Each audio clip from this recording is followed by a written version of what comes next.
নমস্কার, কেমন আছো সবাই? আশা করি সবাই খুবই ভালো আছো। আমি তো অনেক ভালো আছি। তো আজ হচ্ছে আমার ছোট্ট জেঠিমার জন্মদিন।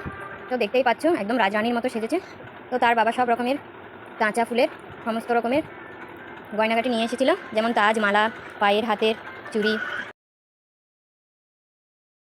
লাল জামা, তো সমস্ত কিছু তাকে পরিয়ে দিলাম। পরিয়ে এবার চন্দনের টিপ দিয়ে সুন্দর করে সাজিয়ে দিলাম। তো এরপরে টোটো রিজার্ভ হয়েছিল, চলে যাচ্ছি আমরা সকলে অনুকূল আশ্রমের দিকে রওনা দিলাম।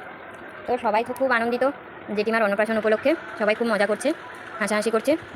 তো দেখতে থাকো ফুল ভিডিওটা, কী কী করছি আমরা। তো দেখো আমরা প্রায় চলে এসেছি অনুকূল আশ্রমে। দেখতেই পাচ্ছ সৎসঙ্গ বিহার লেখাই আছে বড় বড় করে গেটে। তো তোমরা যারা দূর দূরান্তে এই ভিডিওটা দেখছো তাদেরকে বলবো একবার অন্তত এসে আপনারা এখানে দর্শন করে যাবেন, খুবই ভালো লাগবে। তো দেখো একে একে সবাই আমরা আসছি গেট দিয়ে, এবার ঢুকবো। দেখি এখানে আমার মামা শ্বশুর ঘরের ননদ আগেই এসে বসে আছে, কেননা তার বাড়ি থেকে আসতে সেই পাশেই মন্দির, সেই জন্য সে ওখানে নেমে গেছিলো, আর এদিকে ঘরের দিকে আসেনি। তারপর আমরা সকলে জুতো খুলে প্রবেশ করেছি ওখানে, কেননা ওখানে নিয়ম জুতো খুলে প্রবেশ করার। তারপরে সবাই এক জায়গায় বসে ঠাকুরমশাই ভোগ লাগিয়েছিলেন, সেখান থেকে এনে ছোট্ট মামাকে মুখে ছুঁয়ে দিল। তারপরে তার মামার হাত দিয়ে একটু ছুঁয়ে দিল, কেননা মামার হাতেই অন্নপ্রাশনটা দিতে হয়।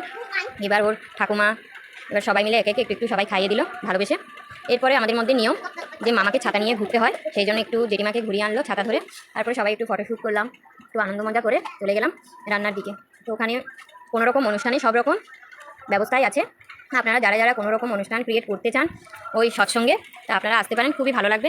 তারপর রান্নাবান্না সেরে সকলে মজা করে প্রসাদ নিয়ে একটু বাইরেটা ঘুরছিলাম। দেখতেই পাচ্ছ এটা পুকুর, ওখানকার চারদিকের বাউন্ডারি দিয়ে ঘেরা, খুবই সুন্দর, খুবই সুন্দর। বললে বিশ্বাস করবেন না, একবার এসে সবাই ঘুরে যাবেন, আশা করি ভালো লাগবে। এরপরে আমরা আমাদের কাজ সেরে সবাই বাড়ির দিকে রওনা দিলাম। সকলে ভালো থেকো, সুস্থ থেকো, টাটা সকলকে।